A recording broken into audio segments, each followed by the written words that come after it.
ونعوذ بالله من شرور أنفسنا ومن سيئات أعمالنا من يهده الله فلا مضل له ومن يضلله فلا هادي له ونشهد أن لا إله إلا الله وحده لا شريك له ونشهد أن سيدنا ونبينا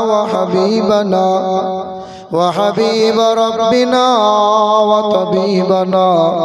وطبيب قلوبنا ومحبوبنا ومقصودنا وأولانا ومولانا محمدا عبده ورسوله أما بعد فأعوذ بالله من الشيطان الرجيم بسم الله الرحمن الرحيم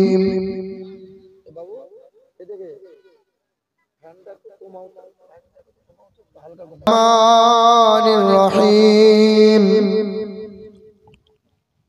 يا أيها النبي إنا أرسلناك شاهدا ومبشرا ونذيرا وداعيا إلى الله بإذنه وسراجا منيرا قال أيضا إلى موضع آخر بسم الله الرحمن الرحيم وإنك لعلى خلق عظيم صدق الله مولانا العظيم وصدق رسوله النبي الكريم قال الله تعالى شان حبيبه الكريم إن الله وملائكته يصلون على النبي يا أيها الذين آمنوا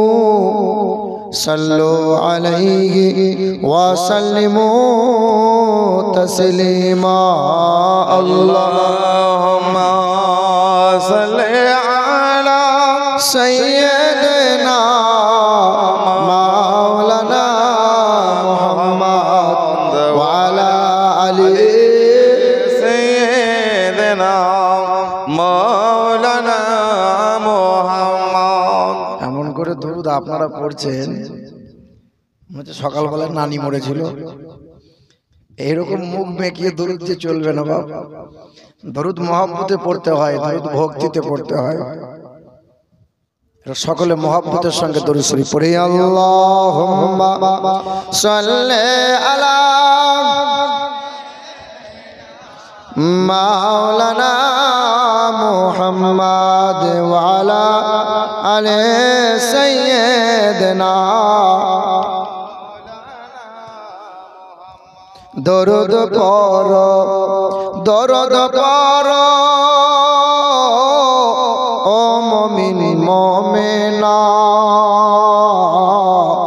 আরে দরুদ বিনে হাসর মিজানে নাজাত কে হই পাইবা না আল্লাহুম্মা সাল্লি আলা সাইয়্যিদিনা মাওলানা মুহাম্মদ ওয়া আলা আলি সাইয়্যিদিনা মাওলানা মুহাম্মদ সাল্লাল্লাহু তাআলা আলাইহি ওয়াসাল্লাম আলহামদুলিল্লাহ সকল প্রশংসার মালিক হলেন আল্লাহ যিনি আমাদেরকে পৃথিবীর সর্বশ্রেষ্ঠ সম্পদ ঈমান দিয়েছেন আর তিনি বড় দয়া করে আমাকে আপনাদেরকে ফেরেশতাদের মাঝে ক্ষমা পাওয়ার মজলিসে রহমতের মজলিসে জান্নাতের বাগানে বসার তৌফিক দিয়েছেন এই জায়গায় সবাই আসতে পারে না এই জায়গায় সবাই বসতে পারে না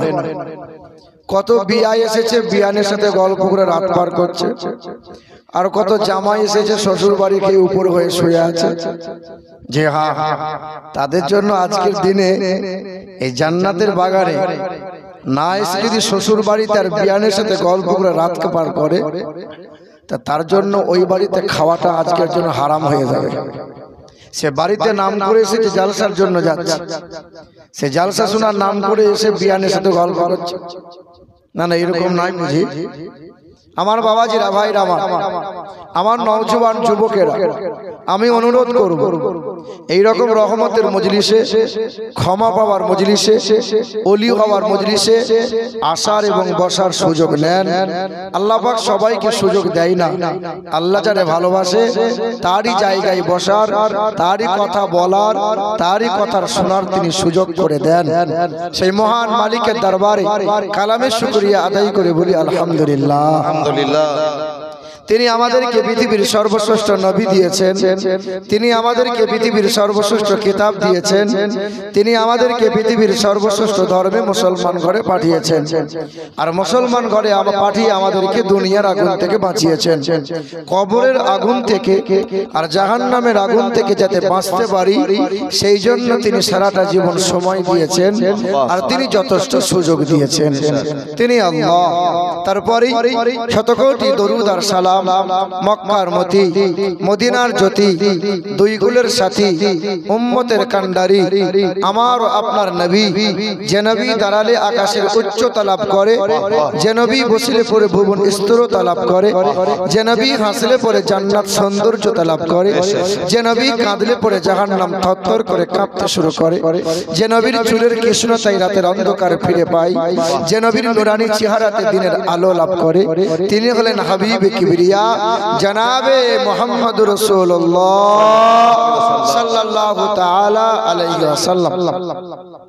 আমার উপস্থিত আজকের সবার সঞ্চালক যিনি, আমার বাসের ভাই, মোরারয়ের বাসিন্দা তিনি। তারপরে আমার পূর্বে বক্তব্য রাখছিলেন মাশাআল্লাহ খুব সুন্দর আমাদের মনিরুল ইসলাম। এছাড়াও আলেম উলামা যারা অতিথি হিসাবে, বক্তা হিসাবে আসছেন বা এসেছেন, যারা আমার সম্মুখে বসে থাকা মুরব্বী বাবাজিরা, ভাইরা, এবং এখনো পর্যন্ত ঘোরাফেরা করছেন যারা, সকলকে জানাই আন্তরিক সম্ভ্রম, শ্রদ্ধা, শুভেচ্ছা। আর আল্লাহ পাকের দয়া, মায়া, অনুগ্রহ আর শান্তি দ্বারা আমাদের সকলের উপর বর্ষণ হোক, আল্লাহুম্মা আমিন।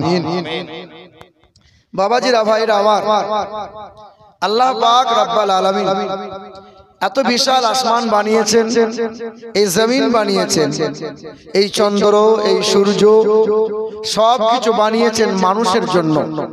হুয়াল্লাযী খালাকাল আরদা ফিল আরদি জামিআ। আমার আল্লাহ পাক জমিনের মাঝে যত যা কিছু দিয়েছেন, আসমানের নিচে, জমিনের উপরে, দরিয়াতে, গাছপালা, পশু প্রাণী, যত যা কিছু আছে সব কিছু মানুষ জাতির কল্যাণের জন্য আল্লাহ দান করেছেন। আমার আল্লাহ আসমান বানিয়েছেন হাবিবের সাদকাতে, জমিনটা বানিয়েছেন হাবিবের সাদকাতে, চন্দ্র সূর্য বানিয়েছেন হাবিবের সাদকাতে।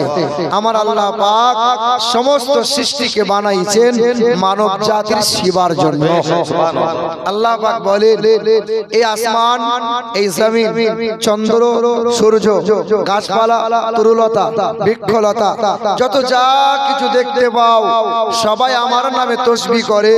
ওয়ালিল্লাহি ইয়াসজুদু মা ফিস সামাওয়াতি ওয়া মা ফিল আরদ। সবাই আমি আল্লাহর ইবাদতে সিজদায় অবনত হয়।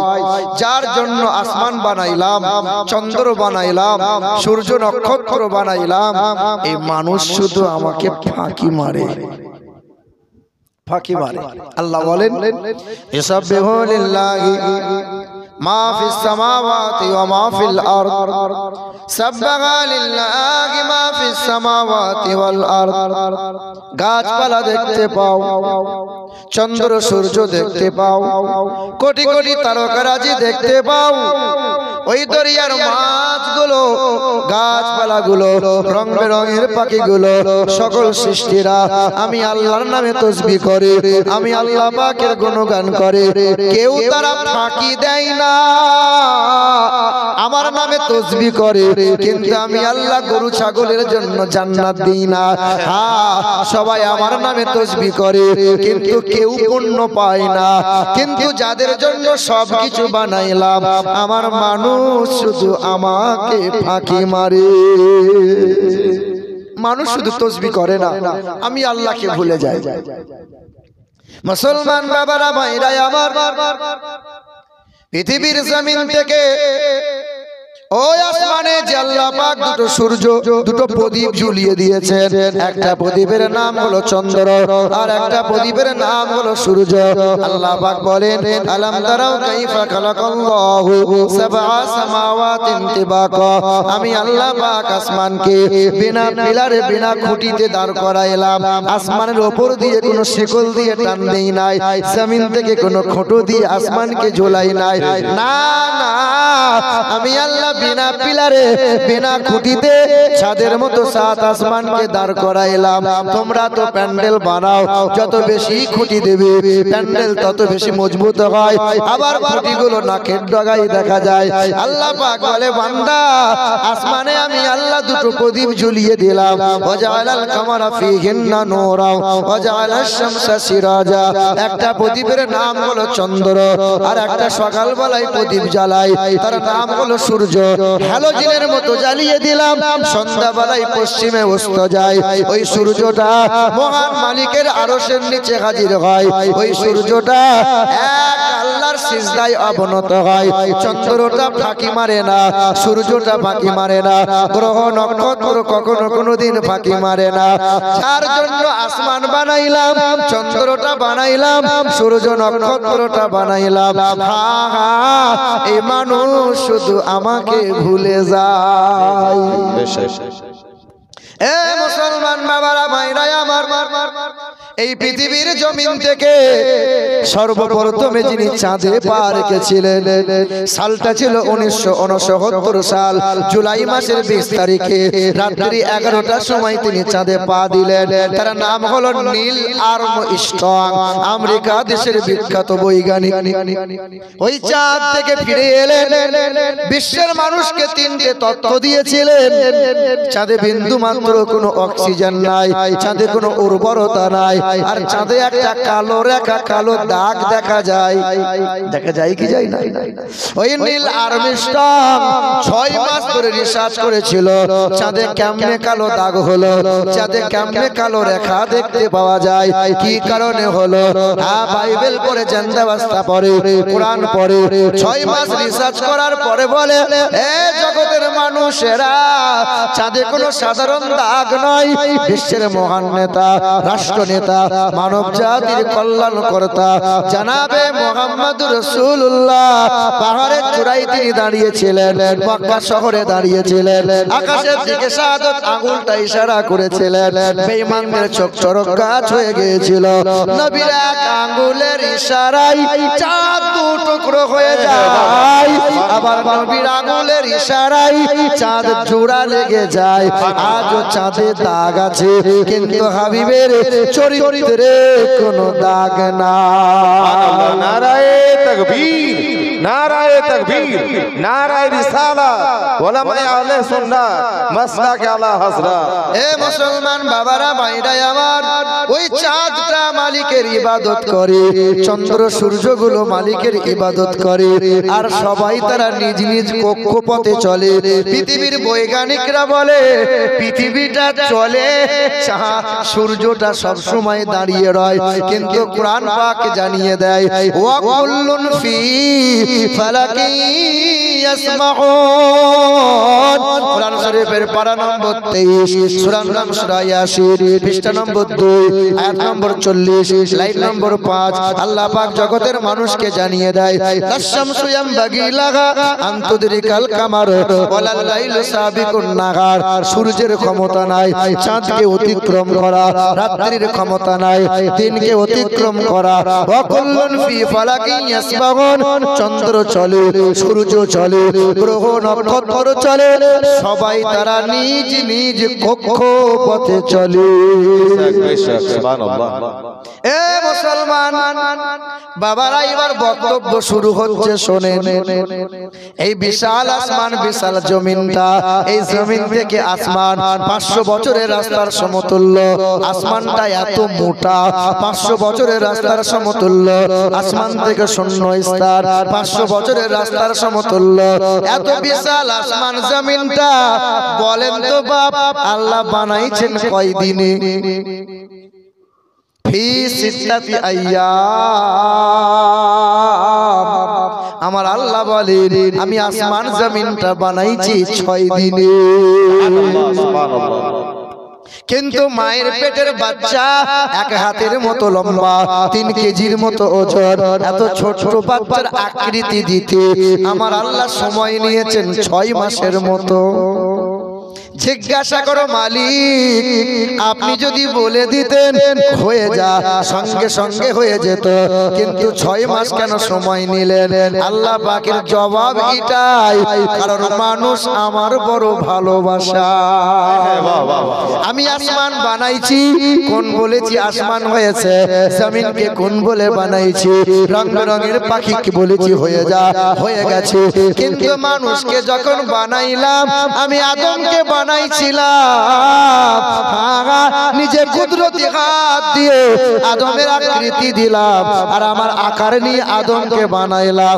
আমি আদর করে আদমকে বানাইছি, আমি সোহাগ দিয়ে মানুষকে বানাইছি, কারণ মানুষ বড় আদরের। পৃথিবীর জমিনে মানুষের মতো এত আদরের, এত সুন্দর আর কেউ নাই। আমি আল্লাহ আসমান বানাইছি, আসমানকে সুন্দর বলি নাই। জমিন বানাইছি, আমি আল্লাহ জমিনকে সুন্দর বলি নাই। রং বেরঙের পাখি দিয়েছি, আমি আল্লাহ সুন্দর বলি নাই। সুন্দর বন আছে, আমি আল্লাহ সুন্দর বলি নাই। তবে আমি আল্লাহ 4 বার শপথ খেয়ে বলেছি, এই মানুষ বড় সুন্দর। সুবহানাল্লাহ, সুবহানাল্লাহ। ওয়াত্তিন ওয়াজ্জাইতুন ওয়াতুরি সিনিন ওয়া হাযাল বালাদিল আমিন। আমি আল্লাহ 3 নামক জায়গার শপথ খাই, জাইতুন ফলের শপথ খাই, সিনা পর্বতের শপথ খাই, মক্কা নগরীর শপথ খাই। 4 বার শপথ খেয়ে আমার আল্লাহ বলেন, আমার মানুষ বড় সুন্দর। সুবহানাল্লাহ, সুবহানাল্লাহ। মানুষের মতো এত সুন্দর করে আমি আল্লাহ কাউকে বানাইলাম না, কারণ মানুষকে সুন্দর করে বানাইছি, তাই বানাতে সময় একটু বেশি নিয়েছে। ওই মোরারয়ে বাজারে যাও, জামা কাপড় কাটাইবে, পাঞ্জাবি কাটাতে যাও। তুমি খরিদ্দার ভাই, ভাই আমার পাঞ্জাবিটা জলদি করে কাটিয়ে দাও, তারা হুড়ো করে কাটিয়ে দেবে। কিন্তু আদরের একমাত্র ছেলে গিয়ে আব্বাকে বলে, আব্বা তুমি তো টেলার মাস্টার, তুমি তো দর্জি মাস্টার, আমার পাঞ্জাবিটা ভালো করে কাটিয়ে দাও, ঈদে পরব। বাপ যত্ন করে কাটায়, বাপ ধীরে ধীরে কাটায়, কারণ আদরের ছেলে পড়বে, তাই তো কাটাতে একটু সময় নেয়।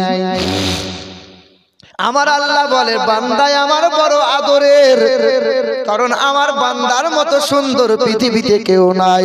তবে হ্যাঁ, পৃথিবীর জমিনে সবচেয়ে দুর্বল হলো মানুষ। এই মানুষের চাইতে দুর্বল আর কেউ নাই। মানুষের চাইতে দুর্বল, গরু ছাগলের চাইতে দুর্বল মানুষ। ঠিক না ভুল বলো? গরু যদি পিছন দিক দিয়ে চাট মেরে দেয়, ও 6 হাত দূরে গিয়ে পড়বে। মানুষ এত বড় দুর্বল, মশার চাইতে মানুষ বড় দুর্বল। এই মানুষ মশাকে এত ভয় খায়, তাই মশার ভয়ে মশারি টাঙায়। ঠিক কিনা বলো? বাবা একটু আগে আগে আসেন না, আব্বা একটু আগে আগে চলে আসেন, পিছনে আরো তিরপল টাঙান, তিরপল বিছিয়ে দেন। এ মুসলমান বাবারা, ভাইরা আমার, আমার আল্লাহ পাক বলে, মানুষকে বড় দুর্বল করে বানাইছি। হ্যাঁ, দুর্বল বানাইছি বটে, তবে সকল প্রাণীগুলোকে মানুষের গোলাম বানিয়ে আমি আল্লাহ দিয়েছি।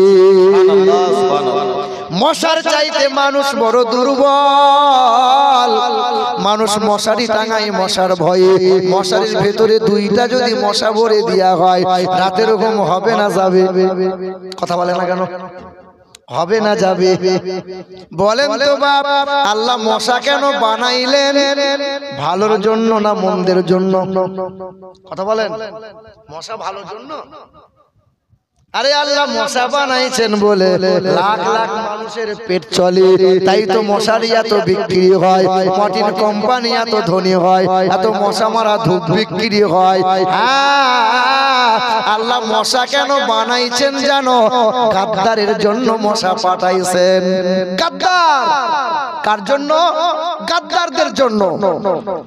ইব্রাহিম নবী আলাইহিস সালাতু ওয়াস সালামের জামানায় বড় একটা গাদ্দার ছিল। গাদ্দার নবী মানবে না, আল্লাহ মানবে না। ওই ইব্রাহিম নবী আলাইহিস সালাম, ওই ইব্রাহিম খলিলুল্লাহ, তোমার আল্লাহকে বলে দাও আল্লাহকে মার্ডার করে দেব, আল্লাহ খুব বাড়াবাড়ি করছে। নাউজুবিল্লাহ। এই গাদ্দারের নাম ছিল নমরুদ।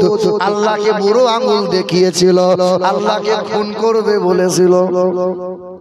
বড় একটা তীরধনুক বানাইলো। আল্লাহ কোথায় আছে? বলে আসমানে আল্লাহ আছে। পাহাড়ের চূড়ায় দাঁড়িয়ে গেল, লম্বা তীরধনুক দিয়ে তীর মারলো, আকাশের দিকে তীর ছুড়ে দিল, উড়ন্ত পাখির গায়ে লাগলো, রক্ত মাখা তীর নিয়ে জমিনে ফিরে এলো।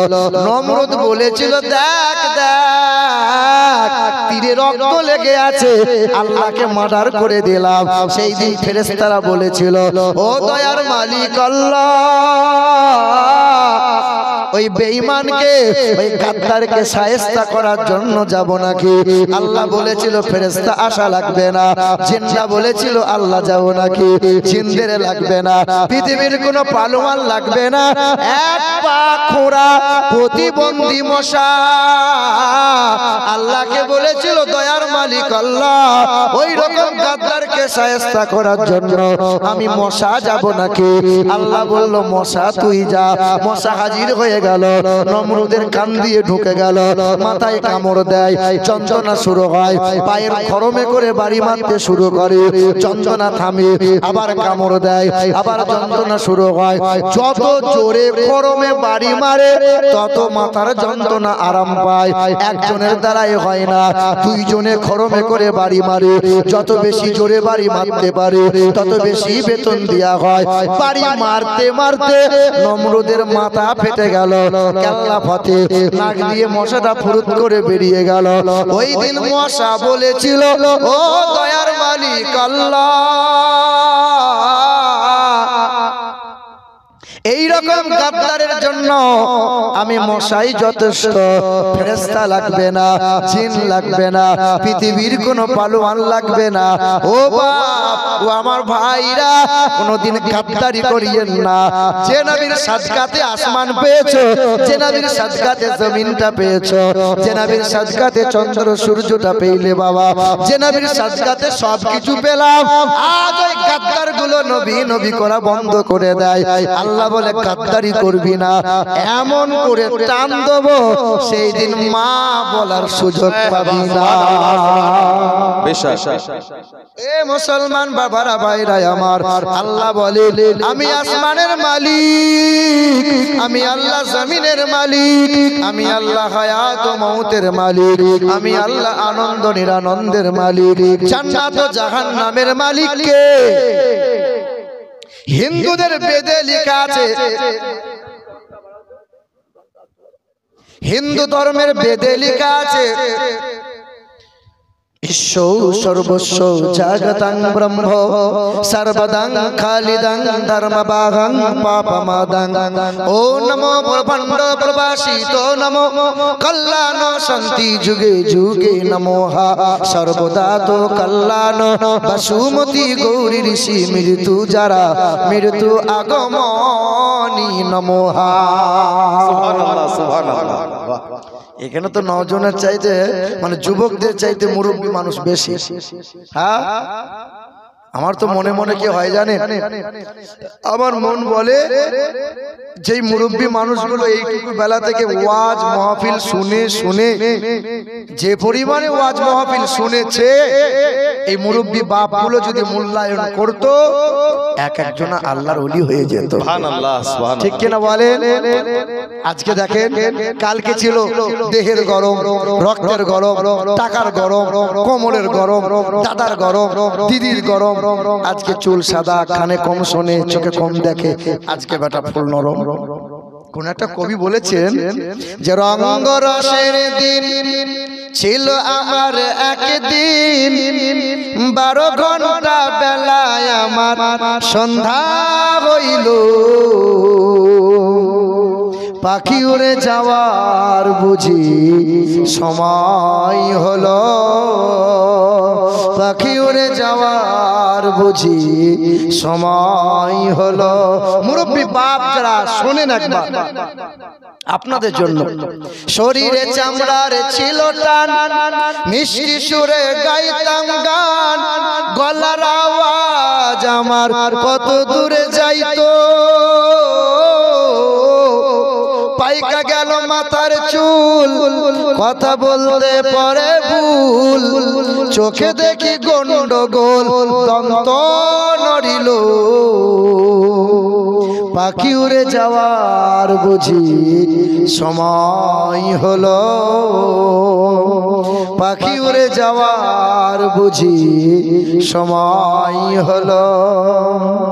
এত সুন্দর পরিপাটি খাঁচায় আমার ছিল খাটি, ধীরে ধীরে খাঁচায় আমার জং ধরিল। আজকে দেখেন সুগার, হাই প্রেসার, কিডনির সমস্যা, লিভারের সমস্যা, বসলে পরে উঠতে পারে না, আর চললে পরে আর বসতে পারে না। বলেন, এত সুন্দর পরিপাটি খাঁচায় আমার ছিল খাটি, ধীরে ধীরে খাঁচায় আমার জং ধরিল, ঘন ঘন আসে দম, কানেতে শুনি কম, ঘন ঘন আসে দম, কানেতে শুনি কম, পিছে পিছে জম আমার ঘুরতে লাগিল, পাখি উড়ে যাওয়ার বুঝি সময় হলো, পাখি উড়ে যাওয়ার বুঝি সময় হলো। ওইখানে যারা দাঁড়িয়ে আছে হিন্দু নাকি ওরা? না, হিন্দু হলে বসতে বলবো, বাপ আসেন না, একটু আগে চলে আসেন, বাপ এদিকে আসেন, আব্বা চলে আসেন। মুসলমান এইদিকে মুরব্বী বাপ যারা শোনেন, হিন্দুদের ধর্মগ্রন্থে লেখা আছে, ও নমো ব্রহ্মাণ্ড প্রভাসিত নমো। এই বারবার খোঁচা মারবি না, যেটা হবে সেটাই দেখাবে। আর একটা কথা বলি, ইউটিউবার যারা এই বেদ পুরাণ পড়ছি বলে সামনে টেনে দিবি না, কোরআনের আয়াত এসবগুলো দিবি। হিন্দুদের ধর্মগ্রন্থে লেখা আছে, ও নমো ব্রহ্মাণ্ড প্রভাসিত নমো, কল্যাণ শান্তি যুগে যুগে নমো, সর্বদা তো কল্যাণ বসুমতী গৌরী ঋষি, মৃত্যু যারা মৃত্যু আগমনী নমো। তিনি হবেন বিশ্ব ব্রহ্মাণ্ডের মালিক, তিনি হবেন নীল গগনের মালিক, হায়াত মওতের মালিক তিনি, আসমান ও জমিনের মালিক তিনি, জান্নাত ও জাহান্নামের মালিক তিনি, লা ইলাহা হরতি পাপম ইল্লু ইলাহা পরমপদম। তিনি কখনো খান না, তিনি কখনো ঘুমান না, তার কোনো বিবি নাই, বাচ্চা নাই, তিনি কখনো জন্ম নেন নাই, তিনি কাউকে জন্ম দেন নাই। তিনি কে? হিন্দুরা বলে ব্রহ্মা, বিশ্ব ব্রহ্মাণ্ডের মালিক যিনি, তিনি হলেন ব্রহ্মা। আরে খ্যাপা, ব্রহ্মার তো বিবি আছে, তার নাম হলো লক্ষ্মী, ওরা বলে ভগবান। আরে ভগবানের তো স্ত্রী আছে, তার নাম হলো ভগবতী। আল্লাহর কোনো বিবি নাই, তার কোনো সন্তানাদি নাই, তিনি এক দ্বিতীয় লা শারীকা লা, তিনি কখনো সংসার করেন না, তার কোনো ছেলে মেয়ে নাই, তার সমতুল্য সমকক্ষ কেউ নাই। তিনি হলেন আকাশ জমিনের খালকের মালিক, হায়াত মওতের মালিক, সর্ব জায়গার সর্বক্ষণের মালিক যিনি, তিনি হলেন আল্লাহ। আল্লাহ মসজিদে নাই, আল্লাহ মসজিদে নাই, মসজিদে আল্লাহ খুঁজে পাবে না। আল্লাহ কোথায় আছে জানো? আল্লাহ বলে তোমার কাছে আছি। আল্লাহ কতটা কাছে আছো? আল্লাহ পাক বলেন ওয়া নাহানু আকরাবু ইলাইহি মিন হাবলিল ওয়ারিদ। আমি আল্লাহ পাক তোমার নিকটে আছি। খারের রগটা যতটা নিকটে, তার চেয়ে নিকটে আছি আমি আল্লাহ। দুধের সাদাতে আমি আছি, মধুর বৃষ্টিতে আছি আল্লাহ, দরিয়ার ঢেউতে আছি আল্লাহ। ফাসিরু ফিল আরদি সুম্মা নদুরু কাইফা কানা আকিবাতুল মুকাদ্দিবিন। জমিন দিকে বিরাজ করো, চতুর্দিকে বিরাজ করো, সর্ব জায়গায় তাকিয়ে দেখো, প্রতিটা সৃষ্টির মাঝে দেখতে পাবে আমি আল্লাহু আল্লাহ। সুবহানাল্লাহ, সুবহানাল্লাহ। এ মুসলমান, এবার আপনারা বলেন পৃথিবীর জমিনে সবচেয়ে সুন্দর করে কারে বানাইলেন? বলেন, বলুন না। এই তো ওয়াজ করছি, আপনারা ভুলে যাচ্ছেন নাকি? সবচেয়ে সুন্দর করে মানুষকে বানাইলেন। এই মানুষের ভিতরে দুইটা জাতি, এক হলো পুরুষ, এক হলো মহিলা। বলেন তো বাবা, সবচেয়ে সৌন্দর্যতা দিয়েছেন কাদেরকে? পুরুষদের না মহিলাদের? কাদের দিয়েছে? বলেন না, কাদের সবচেয়ে সৌন্দর্যতা? বলেন তো বাবা, বলেন না। মহিলাদের। আরে খেপা মহিলাদের গাল পালিশ লাগাতে হয়, ওকে ঠোঁট পালিশ লাগাতে হয়, ওকে গহনা পরতে হয়।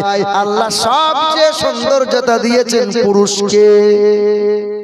বিনা সাজে পুরুষ, ও দেখতেই আলাদা, কিন্তু ওকে তো গহনা পরে সাজতে হয়। তবে হ্যাঁ, আমার আল্লাহ সবচেয়ে বেশি মর্যাদা দিয়েছেন মহিলাদের।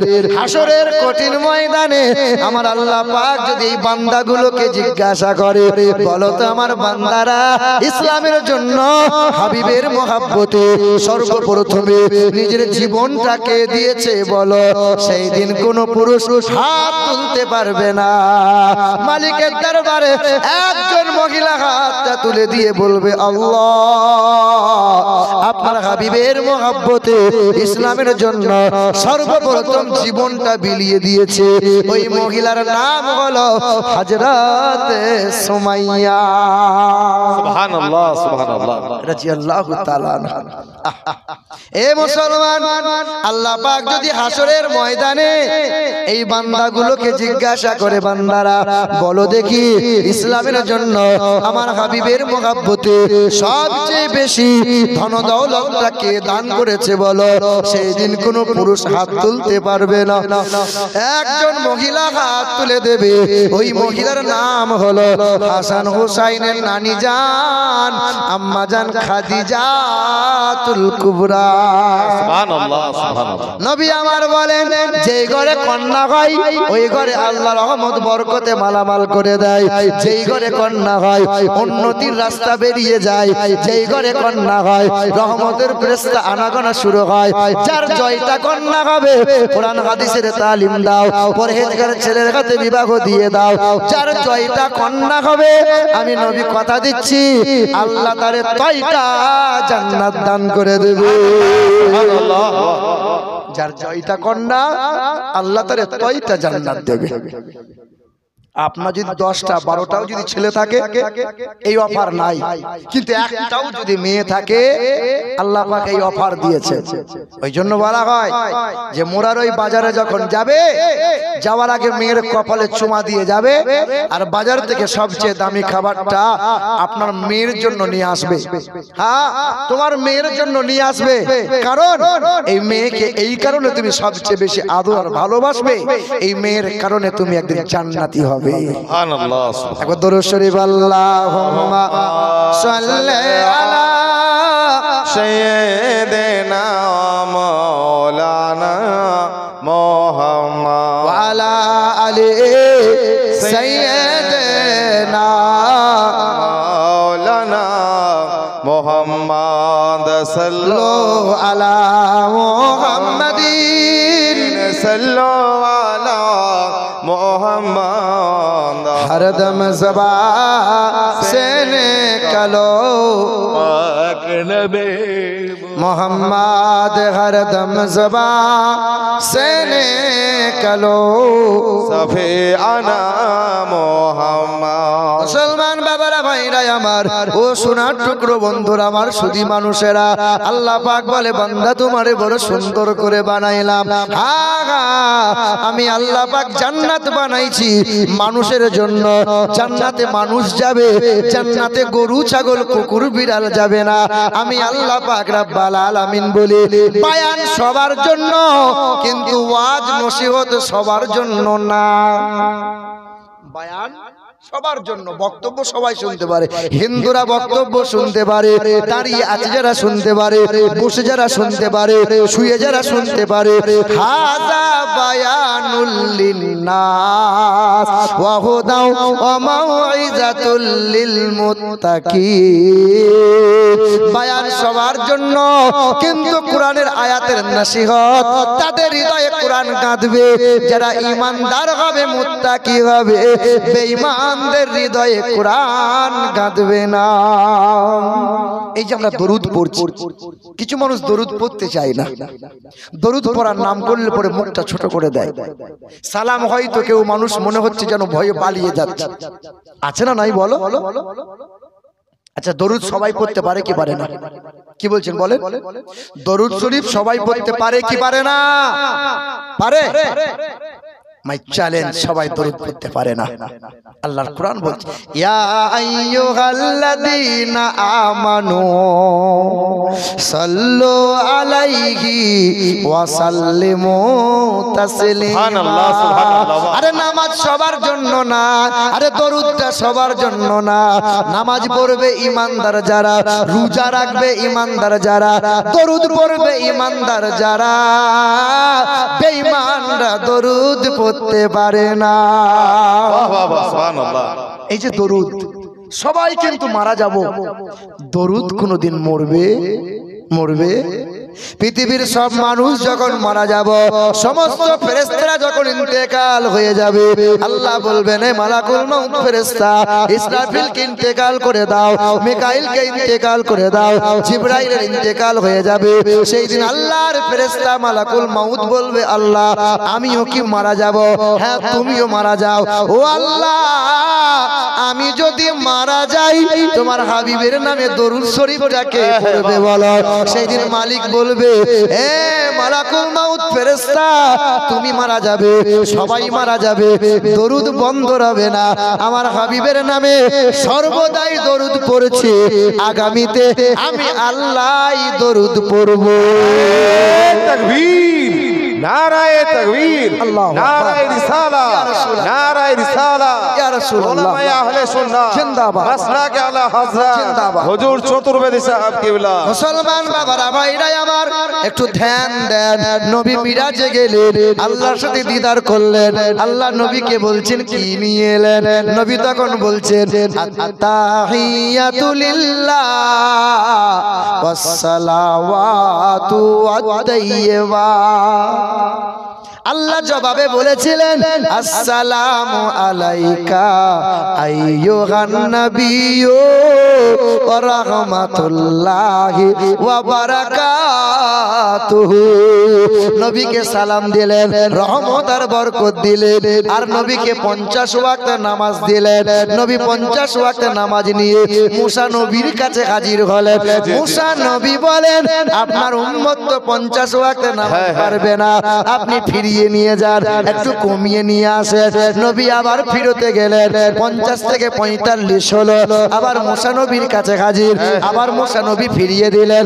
50 থেকে 45, 45 থেকে 40, 40 থেকে 35, 35 থেকে 30 হলো, 30 থেকে 25 হলো, 25 থেকে 20 হলো, 20 থেকে 15 হলো, 15 থেকে 10 হলো, 10 থেকে 5-এ ঠেকলো। বলেন তো বাপ, মুসা নবী বলছেন ওগো নবী আপনার উম্মত 50 ওয়াক্ত পারবে না। যিনি 50 ওয়াক্ত দিলেন তিনি হলেন আল্লাহ। তিনি কি জানেন না? যে আমার নবীর উম্মত পারবে না। যাকে দিচ্ছেন তিনি হাবিবুল্লাহ। তিনি কি জানেন না এ আল্লাহ পাকের মহান কুদরত, মহান খেলা কে বুঝবে রে বাবা। আল্লাহর নবীকে আল্লাহ একবার দেখা হয়েছিল, নবীকে সালাম দিল, নবীর প্রতি রহমত বরকত হলো, আল্লাহর মনটা যেন ভরে না। তাই মুসা নবীকে বলতেছিল, এ মুসা নবী পয়গম্বর, একবার আমার হাবিবকে পাঠাইব, তুই আমার কাছে পাঠাইবি, আমি আবার তোর কাছে পাঠাইব, তুই আবার আমার কাছে পাঠাইবি।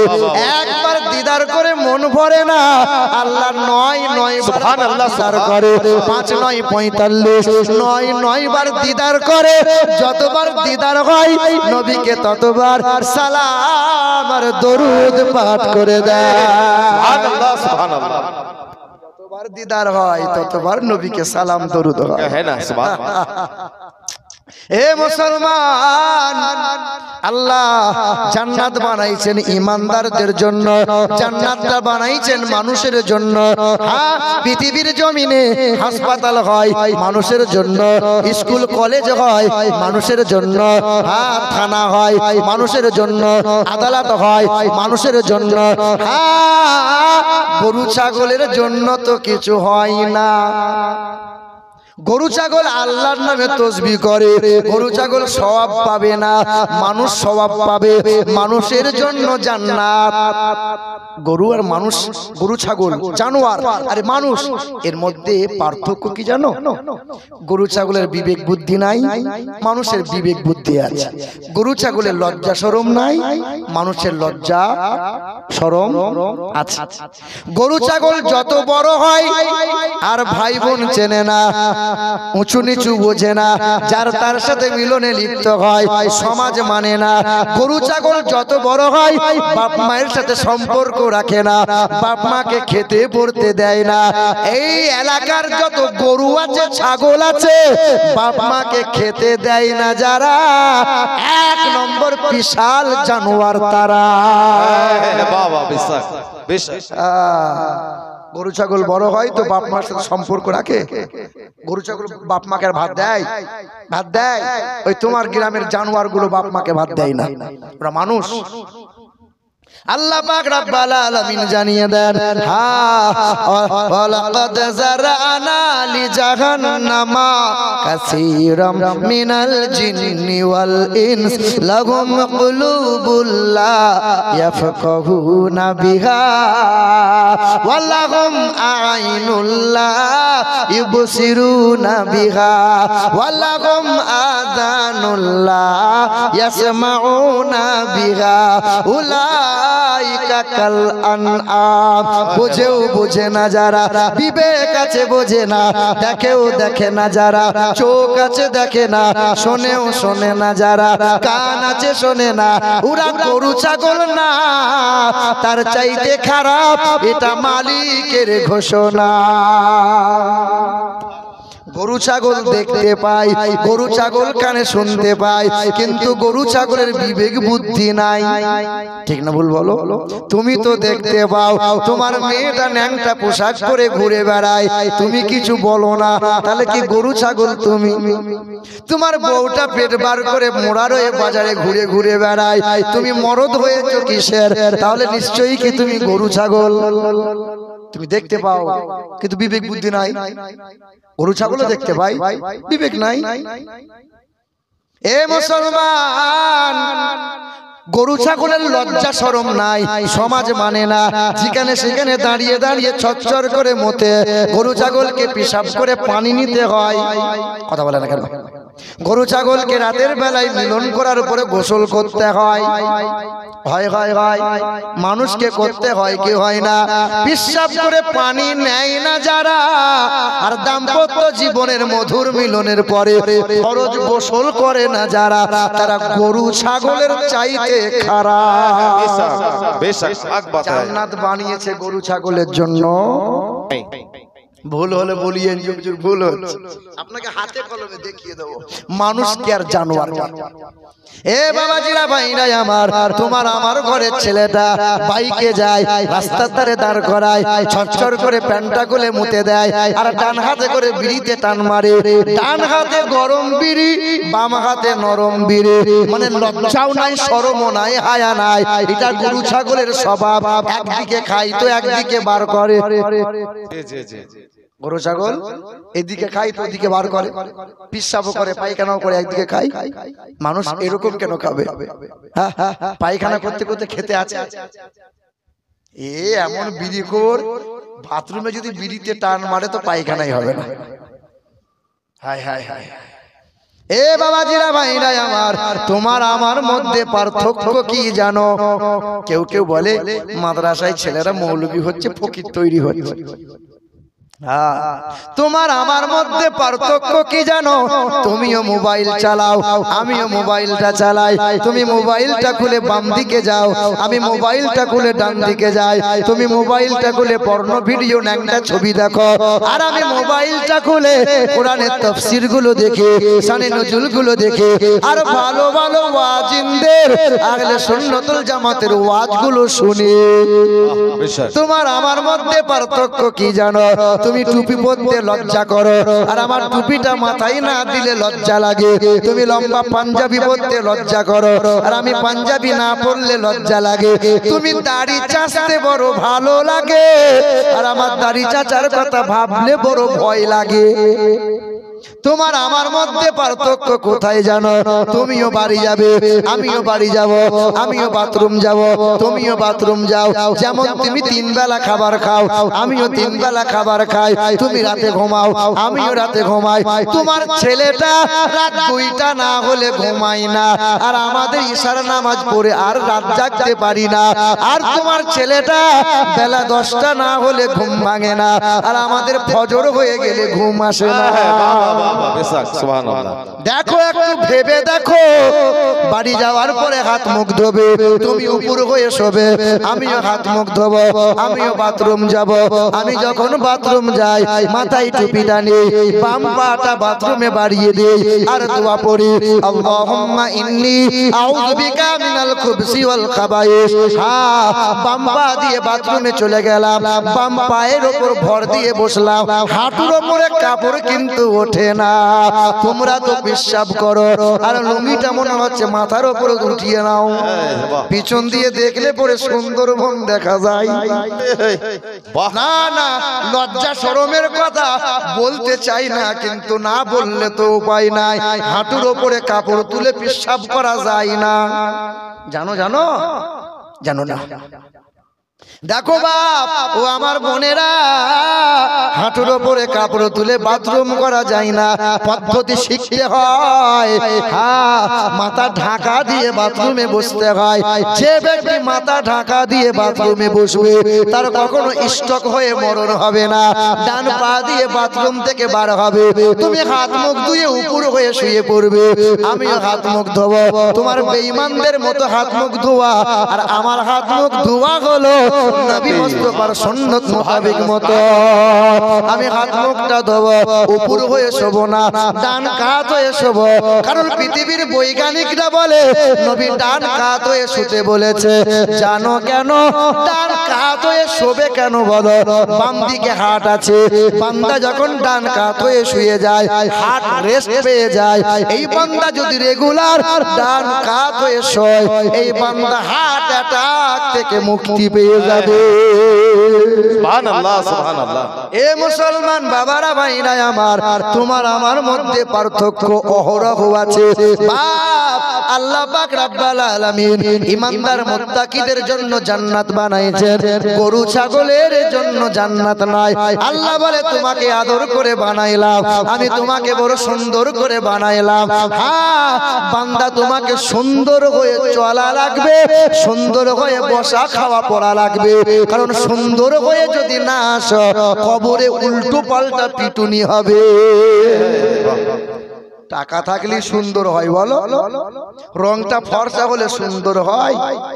হ্যাঁ, ওই তো মা বোন গুলো এত ছাই মাখছে, মানে এত সাইন স্কিন সাইন ব্যবহার করছে, ফর্সা হবে ফর্সা, ও ফর্সা হবে।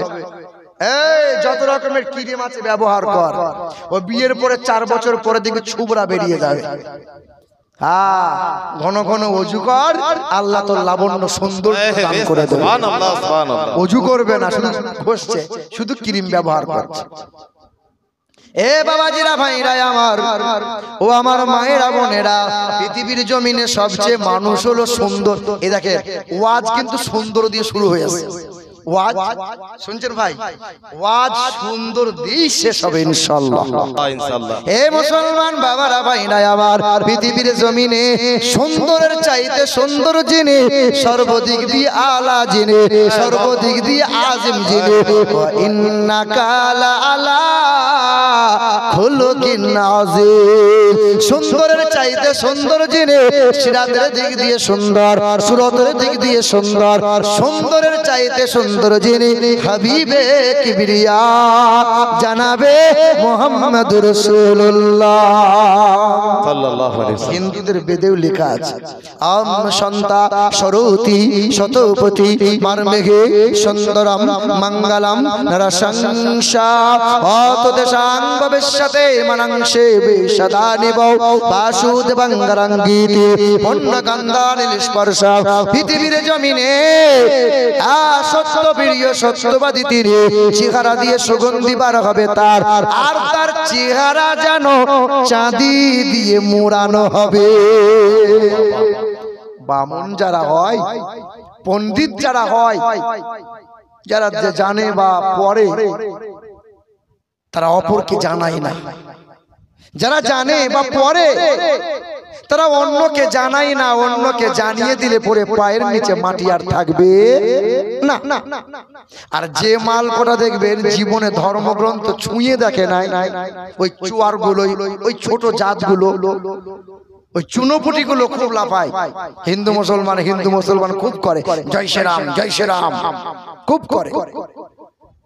পণ্ডিত যারা হয়, যারা জ্ঞানী হয়, ধর্ম নিয়ে লাফালাফি করে না। একসাথে স্কুল কলেজে লেখাপড়া করলাম, সে বামুন হয়েছে আর আমি মৌলভী সাহেব হয়েছে। তো মাঝে মধ্যে আমাকে ফোন দেয়, তা আমাকে বলে সাক্ষাৎ করতে খুব ভয় হয়। বলে কেন? সমাজের লোক এখন অন্যরকম কি না কি বলে দেবে। তো হঠাৎ ছেলেটা ফোন দিয়ে বলছে, হুজুর একবার আসিয়েন, ক্লাস ফ্রেন্ড কিন্তু আমাকে সম্মান করে। তা আমি বললাম বল। তা বলছে আমি হাসপাতালে ভর্তি হয়েছি, আপনার একটু জল পড়া তেল পড়া লাগবে। ঠিক আছে। দেখবেন হিন্দুরা দেখবেন আলেম মৌলবীদের তেল পড়া খুব বিশ্বাস করে, ওদের সাধুদের অত তেল জল পড়া বিশ্বাস করে না। আমি গেছি বর্ধমান হাসপাতালে, ইন্টারসিটি ট্রেনটা তো সব বর্ধমানই যায়, যত প্যাসেঞ্জার সব বর্ধমান। মোরারের তো অর্ধেক ট্রেন ভর্তি বাবারা। তো বর্ধমানে গিয়ে দেখছি ছেলেটা হাসপাতালে ভর্তি আছে, সেলাইন চলছে। তা বলছে ভাই আমাকে ডক্টর বলেছে 4 বোতল রক্ত লাগবে। তা আমি তখন বলছি আরে রক্তদান শিবির হিন্দুদের হয়, খ্রিস্টানদের হয়, মুসলমান কি বলছে দেখেছো? বলছে বেদ পুরাণ বেশি বেশি বলো। খেপা, সারা রাত যদি বেদ পড়া হয় বলো তো একটাও নেকি পাওয়া যাবে না। আর একটা যদি কোরআনের আয়াত পড়া হয় আল্লাহ 10টা করে নেকি দান করবে। সুবহানাল্লাহ। তবে হ্যাঁ বেদ পুরাণ বলবো।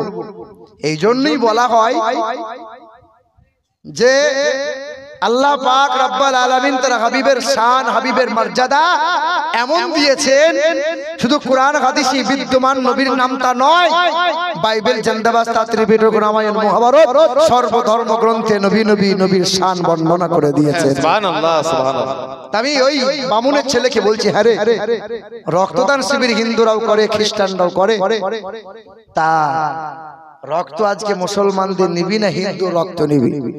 তোমার হাতটা ধরে বলছে ভাই যে কোনো রক্ত দিয়ে আগে আমাকে ঠাড়ো কর, হিন্দু মুসলমান পরে হবে। হাসপাতালে গেলে ডাক্তারে হিন্দু না মুসলমান কেউ দেখে?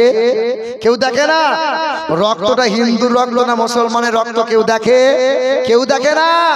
গ্যাসের সিলিন্ডারটা হিন্দুর বাড়ি থেকে এলো আর না মুসলমান ঘরে রান্না করে তারপরে আমার ঘরে এলো, কেউই সব চিন্তা করে না।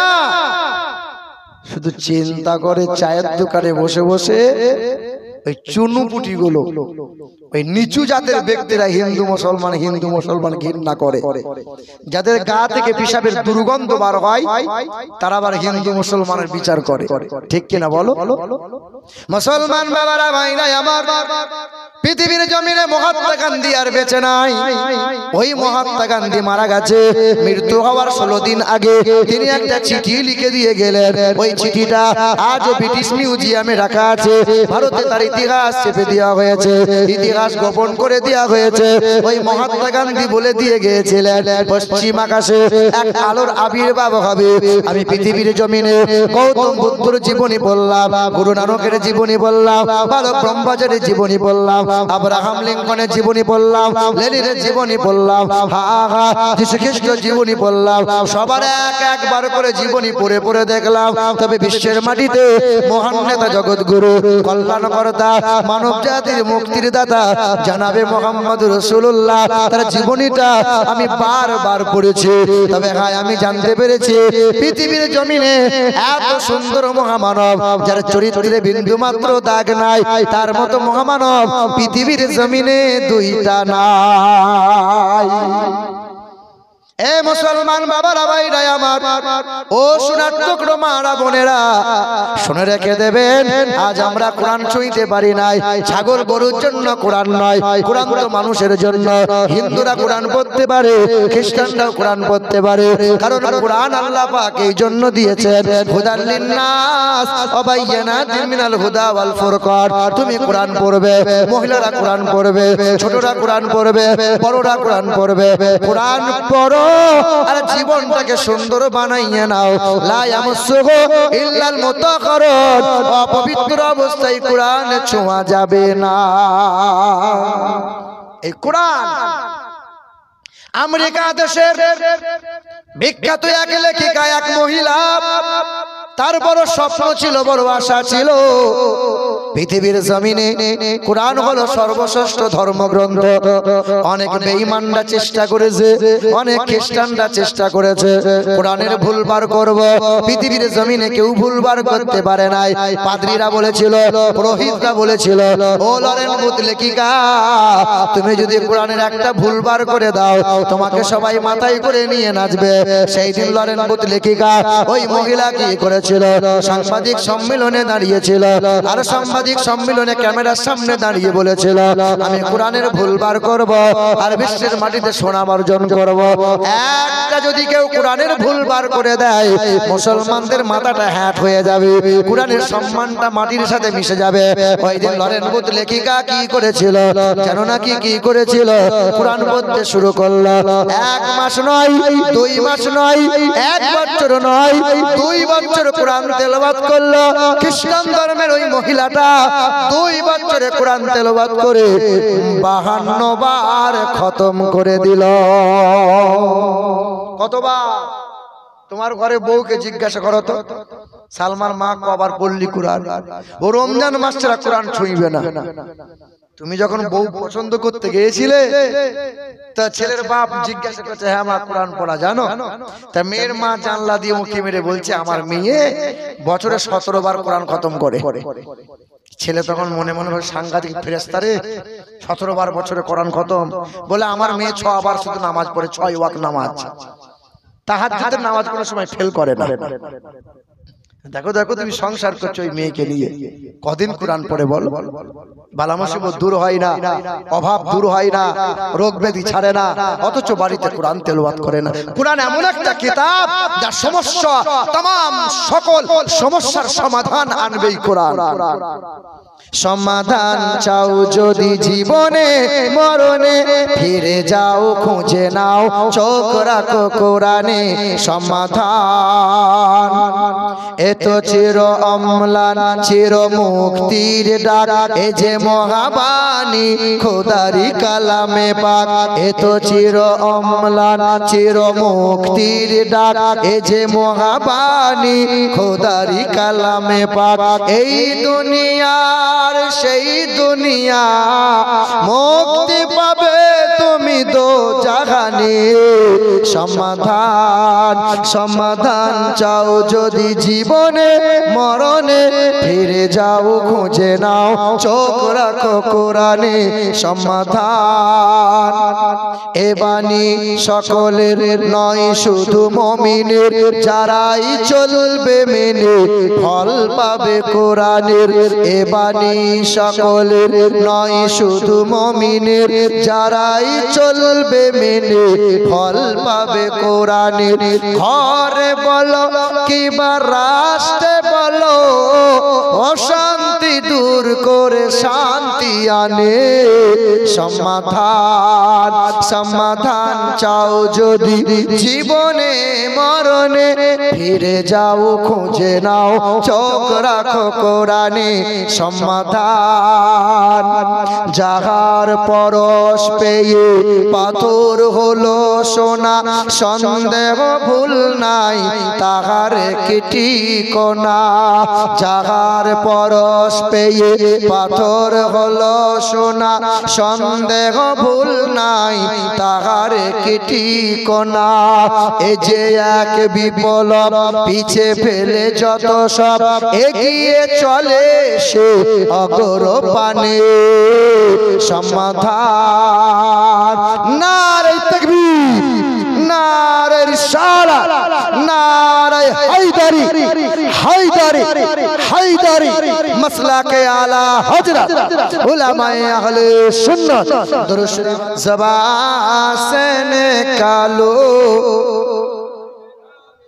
मोहम्मद हरदम ज़बान से निकालो सफियाना मोहम्मद मुसलमान बाबारा भाईरा আমার খ্রিস্টান ধর্মের ওই মহিলাটা 2 বছরে 52 বার কোরআন তেলাওয়াত করলো 52 বার কোরআন তেলাওয়াত করার পরে 2 বছর হয়ে গেল সাংবাদিক সম্মেলনে কোরআনটা বুকে নিয়ে মাথায় কাপড়টা ঘোমটা কেটে ক্যামেরার সামনে দাঁড়িয়ে গেল সাংবাদিকরা প্রশ্ন করেছিল ম্যাডাম আপনি যে কোরআনের ভুল বার করবেন বলেছিলেন বলেন কোন জায়গায় কোরআনের ভুল বার করলেন ওই দিন মহিলা বলেছিল কালমায়ে লা ইলাহা ইল্লাল্লাহু মুহাম্মাদুর রাসূলুল্লাহ ওই লরেন বুথ লেখিকা বলেছিল এই কোরআনে ৮৬,৪৩০টা বাক্য আছে এই কোরআনে ৩,২৩,৬৭১টা অক্ষর আছে এই কোরআন শরীফে আমি বারবার তেলাওয়াত করলাম যদি কোনো জায়গায় ভুল পাই না না কোরআনে বিন্দু মাত্র কোনো ত্রুটি নাই সন্দেহ নাই তবে কোরআন পড়ে নবীর আদর্শে মুগ্ধ হয়ে গেলাম আমার ব্রেনে আমার ধারণায় আমার মনে চিন্তা উদয় হয়ে গেল নবী নবী ছাড়া নাজাতের কোনো রাস্তা নাই তাই কোরআনটা বুকে নিলাম কালেমাটা পড়ে নিলাম মাথায় কাপড় তুলে নিলাম আর ন্যাংটা পোশাক পরি না পরপুরুষের সাথে হাসি ঠাট্টা করি না আজ নামাজ পড়ি নামাজ ত্যাগ হয় না তোমার আমার ঘরের বৌমা যারা ঘরে নামাজ পড়বে না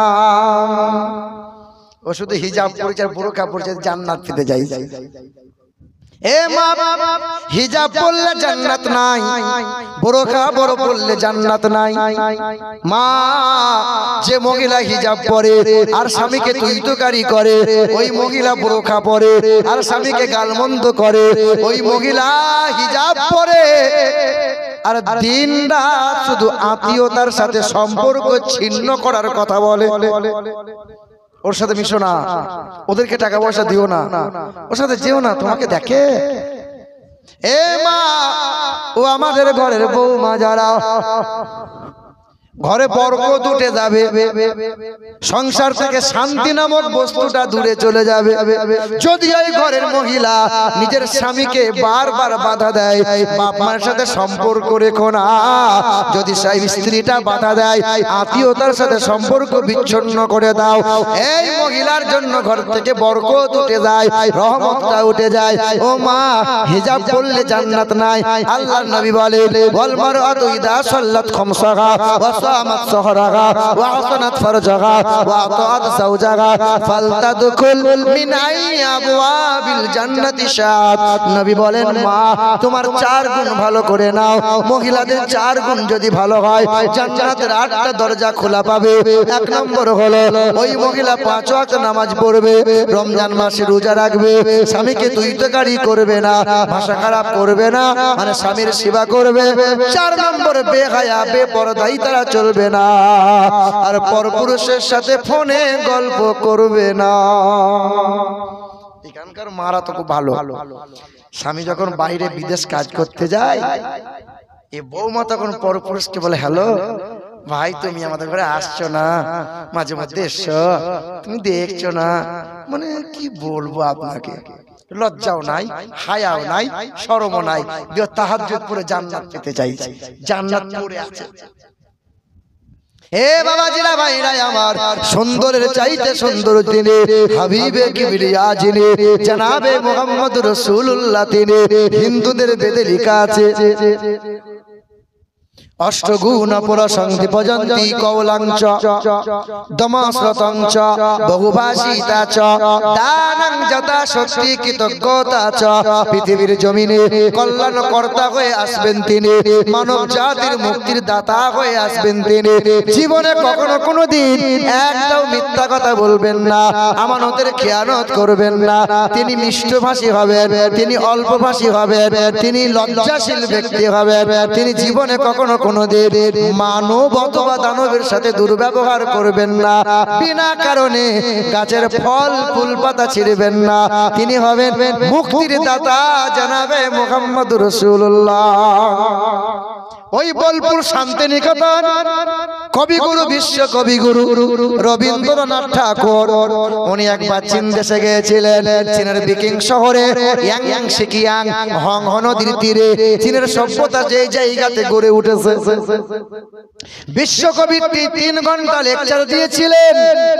চীনের ছেলে মেয়েরা প্রশ্ন করেছিল, স্যার আপনি কবিগুরু রবীন্দ্রনাথ ঠাকুর, আপনি তো মুসলমান নন। বলে না, তবে আপনি মাথায় টুপি কেন পরেন? ও কবিগুরু, আপনি লম্বা জুব্বা কেন পরিধান করেন? ওই কবিগুরু রবীন্দ্রনাথ ঠাকুর বলেছিল, হ্যাঁ আমার জানা মতে বেদ পুরাণে লেখা নাই, আমার বংশের রীতিনীতি নয়, আমার জানা মতে নবী মুহাম্মদ রাসূলুল্লাহর আদর্শে আমার 3টি আদর্শ ভালো লাগে, তাই মাথায় টুপি দেই, লম্বা দাড়ি রেখে দেই, লম্বা পোশাক পরিধান করে। সালটা ছিল 1934 সাল। বিশ্ব কবিগুরু রবীন্দ্রনাথ ঠাকুর বোলপুর শান্তিনিকেতনে নবী দিবস পালন করেছিলেন তিনি। হ্যাঁ, জাঁকজমক করে নবী দিবস পালন করেছেন। হিন্দু মানুষ হয়ে হিন্দুদেরকে নিমন্ত্রণ না করলেন, খ্রিস্টানগুলোকে আমন্ত্রণ দিলেন, আদিবাসীগুলোকে নিমন্ত্রণ না করলেন, সবাই হাজির হয়েছিল। আমার দাদুদের মুখের কথাই শোনা কবিগুরু 1.5 ঘন্টা লেকচার দিয়েছিলেন, আর বলেছিলেন আমার জানা মতে ইসলাম ধর্মের কল্যাণকর্তা, মানব জাতির মুক্তির দাতা জনাবে মুহাম্মদ রাসূলুল্লাহর মতো এত সুন্দর মহামানব পৃথিবীর জমিনে 2টা নাই। জোরে হবে না সুবহানাল্লাহ? হিন্দুদের বেদেও লেখা আছে, जो रदस्यो चोदिता जो केशस्यो प्रभान्ननाधे मनुष्य कीरे अष्टगुण प्रसंधि पजन्ति कौलांच दमस्रतंच बहुभाषिताच दानं यथा शक्ति कृतज्ञता स।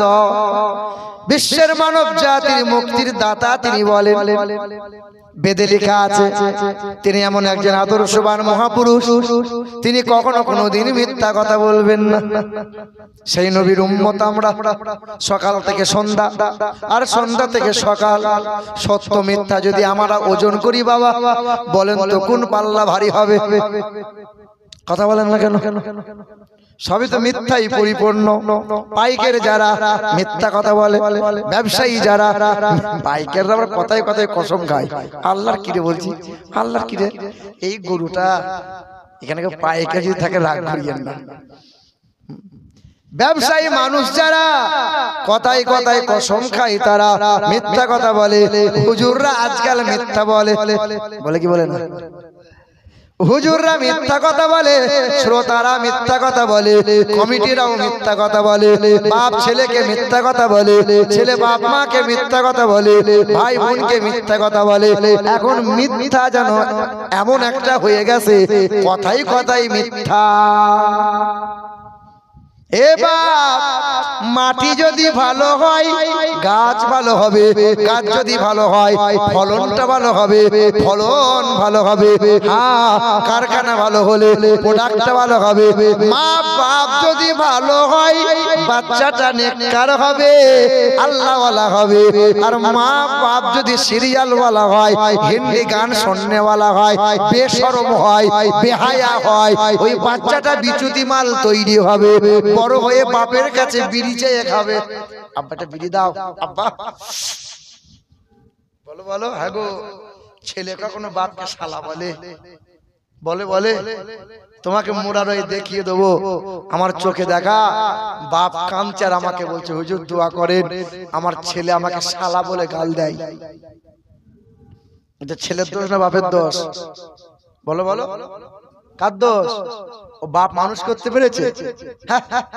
ও বাপের ধারণা ছিল যে খাইয়ে পড়িয়ে বড় করব, আর 18 বছর 20 বছর হলে বিয়ের কাছে কিছু টাকা পণ নিয়ে ছেলেটাকে বিক্রি করে দেবো এড়ে গরুর মতন। তোমাদের এইদিকে তো ছেলে বিক্রি হয় না, আমাদের বর্ধমান ডিস্ট্রিক্টে 2 লাখ 3 লাখ টাকা না হলে এড়ে গরু বিক্রি হয় না। এদিকে লোক টাকা পয়সা লাই নাকি বিয়েতে লাই? লাই না, সব ফেরেশতা গো। হ্যাঁ, সর্বনাশ ব্যাপার। এই যে আলহামদুলিল্লাহ কিছু কিছু লোক আমার টাকা নেয় না, কি বলে জানেন? বিআই মশাই 1 টাকা লি নাই, 250 বরযাত্রী নিতে হবে। বেটা 250 বরযাত্রী তুমি নিয়ে গেলে এটাও তো না জায়েজ, এটা তো শরীয়তে জায়েজ নাই। তোমার মেয়ের বাপ যদি খুশি মনে বলতো আমি 20টা লোককে খাওয়াতে পারবো, এটা তোমার জন্য জায়েজ ছিল। ও বলছে 1 টাকা লি নাই, 250 বরযাত্রী দিতে হবে। এখানে একটা কথা আপনার শিখিয়ে দিয়ে যাই, এই যে 250 কোন একটা বাপ বলছিল যে 250 বরযাত্রী গেছি তো 50 শুধু মেয়ে ছেলে গেছে 50টা। আচ্ছা 50টা মেয়ে ছেলে পালিশ দিয়ে যদি আপনার গ্রামে হাজির হয়, এই গ্রামে ইয়ং ছেলেগুলো রাতে বেলা ঘুমাবে? আর কথা বলে না? তবে এখানে একটা যুক্তি আপনাদের শেখাই, 250 বরযাত্রী যদি হাজির হয়, মেয়ের বাপ জিজ্ঞাসা করছে হ্যাঁ রে বরযাত্রী কই? বলে বরযাত্রী এখন 1 ঘন্টা আসতে দেরি হবে, রাস্তায় গাড়ি দাঁড়িয়ে ফটো তুলছে, ছবি তুলছে। আচ্ছা বলেন বরযাত্রী আসে নাই, এই যাত্রীগুলো কি প্যান্ডেলে বসার সুযোগ পাবে? এই 250 বরযাত্রী বরের আগে হাজির হয়েছে, এরা কি খেতে পাবে? খেতে পাবে? আল্লাহ পাক রব্বুল আলামিন বলেন দুনিয়ার মানুষেরা বরযাত্রীদের ফিতে কাটানো করো। বরকে ফিতে কাটতে হয় কি হয় না? ফিতে কাটাও, কত আদর করে কোলে নিয়ে বরকে বসাও।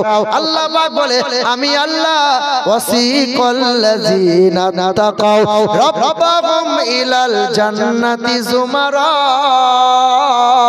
হাত্তা ইযা জাউহা وفتحت أبوابها وقال لهم خزنتها سلام عليكم طبتم فادخلوها খালিদিন।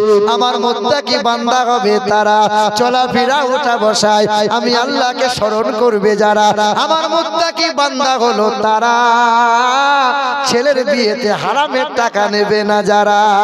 আমার মুত্তাকি বান্দাগুলোকে বরের মতো সাজাইব, জান্নাতের দরজায় কোলে করে দাঁড় করাবে। আর আমি আল্লাহ বলবো সালামুন আলাইকুম তিবতুম ফাদখুলুহা খালিদিন। সালাম দিয়ে ফিতে কাটাও, মানে সালাম দিয়ে সংবর্ধনা দাও, সালাম দিয়ে আদর করে জান্নাতে পায়ে দিয়ে মানে জান্নাতে প্রবেশ করাবে। জান্নাতি মুত্তাকি বান্দারা বলবে ওয়াকালুল হামদুলিল্লাহিল্লাযী সাদাকানা ওয়াদা। জান্নাতীরা জান্নাতে পা রাখবে আর চিৎকার করে বলবে আলহামদুলিল্লাহ। মেয়ের বাপ বলছে বর কই? আলকাতরার মতো কালো, পিচ রাস্তার মতো নাক চাপটা, আর দুলাভাইটা ফুটফুটে সুন্দর। আচ্ছা বলে গাড়ি থেকে নামিয়ে কোলে করে দুলাভাইকে নেবে না বরকে নেবে? সে কালো হোক কিংবা ফর্সা, বর তো বটে। মেয়ের বাপ জিজ্ঞাসা করছে বর কই? টাইম তো হলো, বর আসে না। হঠাৎ করে ফোন দিয়ে বলে বর অ্যাক্সিডেন্ট করে দিয়েছে, বর আসবে না, বর মারা গেছে। মেয়ের বাপ মনের দুঃখে এই বরযাত্রী গুলোকে খাওয়াবে না, খাবারের হাঁড়ি উল্টে দেবে, প্যান্ডেলটা মনের দুঃখে ছিঁড়ে দেবে। যার জন্য এত কিছু সাজাইলাম, সে যদি না থাকে আর প্যান্ডেল রাখবো না। আল্লাহ বলে পৃথিবীর জমিনে যতদিন মুত্তাকি ঈমানদার বান্দা থাকবে আমি আল্লাহ প্যান্ডেলটা সাজিয়ে রাখবো, জমিনটা রাখবো। যেই দিন মুত্তাকি বান্দা থাকবে না, প্যান্ডেলটা ছিঁড়ে নেব, আসমানটা গুটিয়ে নেব, জমিনটাকে ছিঁড়ে দেব, আর কোনো কিছু আমি আল্লাহ রাখবো না। নামাজ পড়ে না, সেও সূর্যের আলো পায়। দান খায়রাত করে না, সেও আল্লাহর নিয়ামত ভোগ করে। বলে আল্লাহ বলেন আরে মুত্তাকি ঈমানদার বান্দার জন্য দুমুঠো খাবার পাস। তাহলে এখানকার বাপরা ছেলের বিয়েতে টাকা নেয় না বললে আমি থাকতে পারি না, ওই গজলটা শোনাতেই হয়। আদেশ করিল আল্লাহ পবিত্র কোরআনে, আর বিবাহ করিও যত আদম সন্তানে। কোরআনে আদেশ আল্লাহ যদি না করিত, মানুষের বংশ সব ধ্বংস হয়ে যেত। কিন্তু হাই বর্তমানে হইতেছে এমন, বেটির বিয়েতে বেটার বাপ নিচ্ছে কত পণ। কেউ বা নিচ্ছে সোনা দানা, কেউ বা টাকা করি, কেউ বা নিচ্ছে জমি জায়গা, কেউ বা নিচ্ছে বাড়ি। আবারও কত বাপজি বলে দেখি নিব না কোপন, আর বেটা বেটি সাজিয়ে দিকে বিয়ায় আপন। টাকার বেলায় সাধু সাজে, জমির বেলায় চোর, আর বর্তমানে কিছু বেটার বাপ এমনি হারাম খোর। চোর লোকে চুরি করে অন্ধকার হলে, বেটার বাপ চুরি করে দিনের আলোতে। হায়রে বেটার বাপ তুমি এমনি লোভী হলে, টাকার বদলে বেটা বিক্রিও করিলে। মোরার ওই বাজারে শুনি বিক্রি হয় পাঁঠা। কি বিক্রি হয় বলো বলো? আর দাওয়াত আমার হবে না ইনশাআল্লাহ। হবে? কিছু কিছু মানুষ কলজিতে হু হু করে জ্বলছে। আরে মোরার ওই বাজারে শুনি বিক্রি হয় পাঁঠা, পাঁঠার মতো বিক্রি করো তোমরা নিজের বেটা। তোমার জন্য কত নারী বিষ পান করে, আরে কত নারী গলায় দড়ি দিয়ে ঝুলে মরে। এর জন্য কে বা দায়ী জানো বেটার বাপ, আর বেটির বাপের কাছে নিচ্ছ তুমি শত শত অভিশাপ। চারবার হজ করো না কেন? তাহাজ্জুদের নামাজ পড়ো না কেন? এই অন্যায় বাপ আর করিও না। পারলে তুমি মেয়ের বাপকে মাঝে মধ্যে কিছু দাও। তুমি যে মেয়েকে ভোগ করছো, তোমার যৌবনের পিয়াস মেটায়, জীবনভর তোমার দাসীর মতো তোমার সেবা করে যায়, এর মতো অমূল্য রত্ন আর পাবে না। আর যারা দাবি করে সোনা নিয়েছো, টাকা নিয়েছো, পারলে সোনা দানাগুলো ফেরত দাও, না পারলে শ্বশুরের কাছে হাতটা জড়ো করে মাপ চেয়ে নাও। নালে কিন্তু মাপ নাই, কবরে উল্টো পাল্টা শেকড়ি হবে। হ্যাঁ, এক বাপ 6 লাখ টাকা নিয়েছে আর 12 ভরি সোনা নিয়েছে, তারপরে ছেলে একটা ওই রয়্যাল এনফিল্ড গাড়ি নিয়েছে। বেটার বাপ একটা হায়ার করা মৌলবি ভাড়া করে নিয়ে এসে বিয়ে পড়ানোর জন্য। তো বেটার বাপ বলছে, হুজুর এমন করে দোয়া করবেন না যেন ফুরুত করে পার হয়ে যায়। মৌলবি তো চিন্তা করে সালা মাল ভালো দেবে, ভালো কি দেখে রব্বানা কাঁদতে চাইছে কিন্তু কাঁদন বেরোচ্ছে না। রব্বানা আল্লাহ তুমি মাফ করে দাও আল্লাহ, বেটার বাপকে যেন কোনো জায়গায় আটকাইও না, ফুরুত করে যেন পার হয়ে যায়। ফেরেশতা বলছে, সালা মৌলবি তোকে আগে ছিলবো, তারপরে বেটার বাপকে ছিলবো, কাঁচা লঙ্কা দিয়ে গায়ে ঘষবো। কোন মৌলবি বলে না যে বিবাহ মজলিসে ডিজে বাজালে এই বিবাহ মজলিসে বিয়ে আমি পড়াবো না।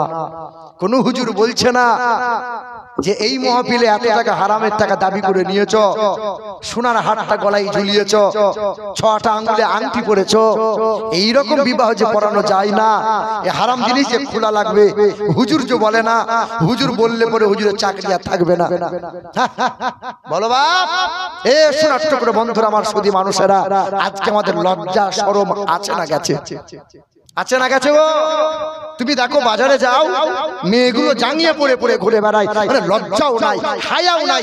ওই অমুসলিম হিন্দুদের দেখে দেখে এই মুসলমানদের মেয়েরা ন্যাংটা পোশাক পরে ঘুরে বেড়ায়। শয়তান কোথায়? এই তো শয়তান। ও তোমাকে উঁচু নিচু দেখাবে, তোমাকে তোমার ও জাহান্নামে যাবে আর তোমাকে জাহান্নামে ডেকে নিয়ে যাবে, আয় তুইও আয়।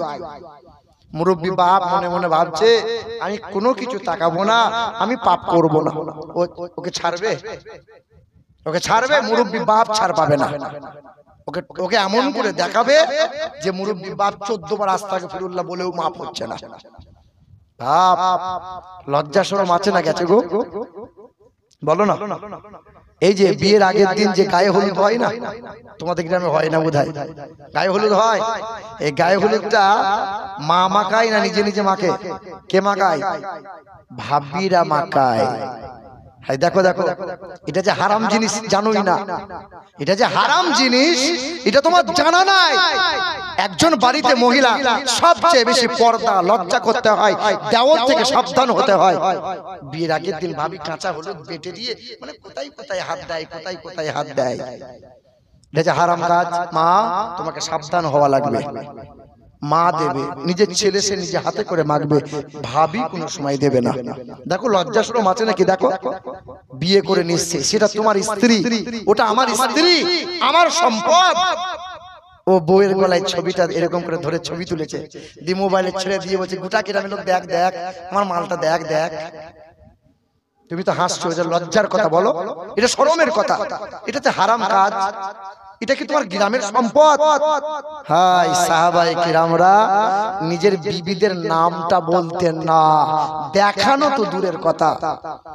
এখন দেখি আবার বউ বাড়ি নিয়ে এসছে আর ছেলের বন্ধুগুলো এইরকম করে গায়ে এইরকম করছে, এরকম করছে। না না না, এটাই সত্য কথা।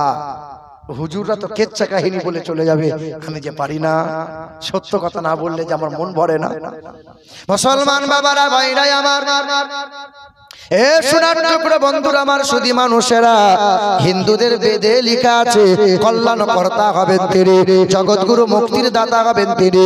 অষ্টগুণ অপরসংতি ভজন্তি কৌলঞ্চ তমস্রতঞ্চ বহুভাষিতা চ আজাতা শক্তি কৃতজ্ঞতা চ দানং যতা শক্তি কৃতজ্ঞতা চ ইন্দ্রজন উপস্রত নামে নানা সংসা ভবিষ্যতে। পৃথিবীর জমিনে সবচেয়ে লজ্জাশীল ব্যক্তি হবেন তিনি নবী মুহাম্মদ রাসূলুল্লাহ যিনি।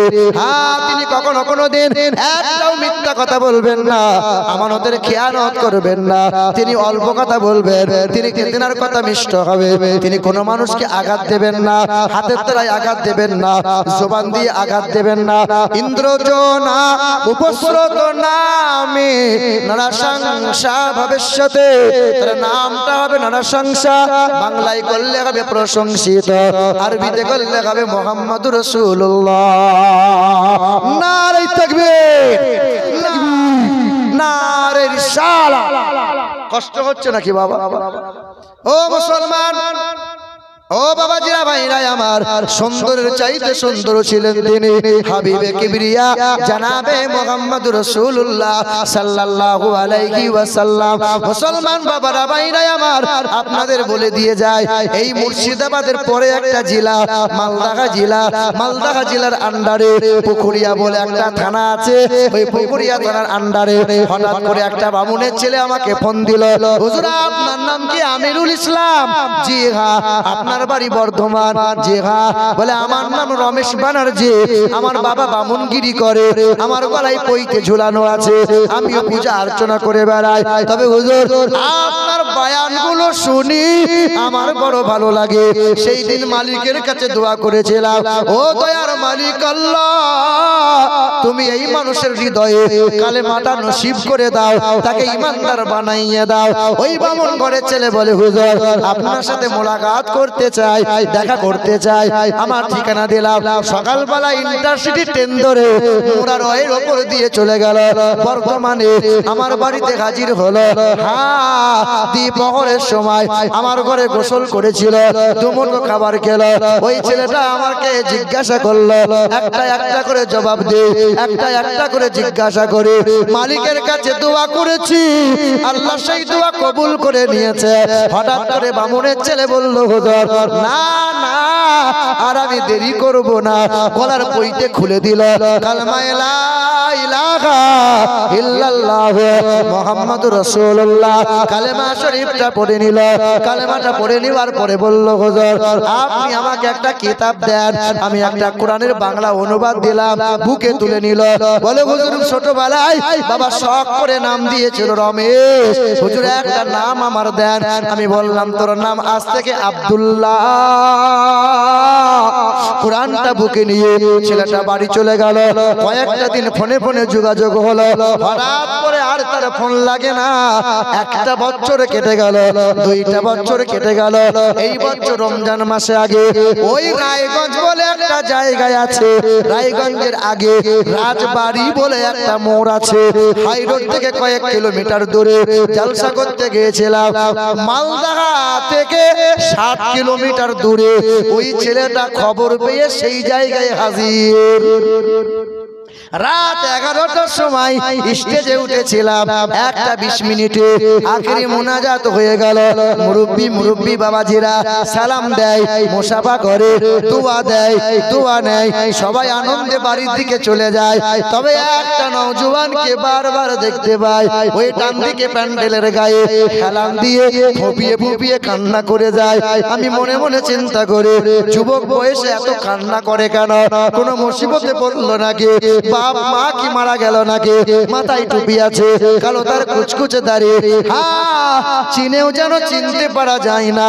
স্টেজ থেকে নেমে গেলাম, কয়েকটা কদম আগিয়ে দিলাম, যুবককে গায়ে হাত বুলিয়ে বললাম, বাবা কাঁদো কেন বাবা? কি এমন হয়েছে বলো? মুসিবতে পড়লে নাকি বাবা? বাবা মা কি মারা গেছে নাকি বলো? সেই দিন নওজোয়ান যুবকটা বলে, হুজুর আপনি কি আমাকে চিনতে পারেন না? তবে কাল মাথায় টুপি ছিল না, আজ আমার মাথায় টুপি। কাল আমার গালে দাড়ি ছিল না, আজ আমার গালে দাড়ি। হুজুর একবার আমাকে বুকে টেনে নেন।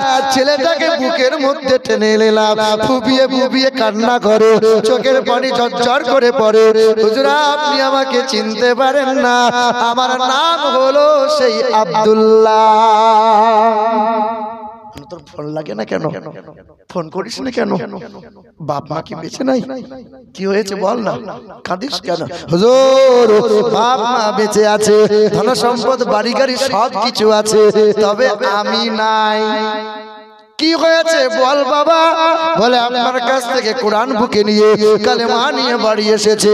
পুকুরিয়ার বাড়ি আমার, ওই যে বাড়িতে হাজির হলাম, রাতের বেলায় কোরআনটা পড়েছিলাম, পাড়ার মানুষ শুনতে পেয়েছিল, বাবার কাছে অভিযোগ দায়ের করেছিল। ভোরের বেলায় বাবা আমার দরজা ভেঙে কোরআনটা ছিনিয়ে নিল, কোরআনটা জ্বালিয়ে দেবে, কোরআনটা পুড়িয়ে দেবে। সেই দিন বাবার হাত থেকে কোরআন ছিনিয়ে নিয়ে বলেছিলাম, বাবা সব ছাড়তে রাজি, কোরআন ছাড়তে রাজি না। সেই সেই দিন বাবা চোখ রাঙিয়ে বলেছিল ঘর থেকে বেরিয়ে যা।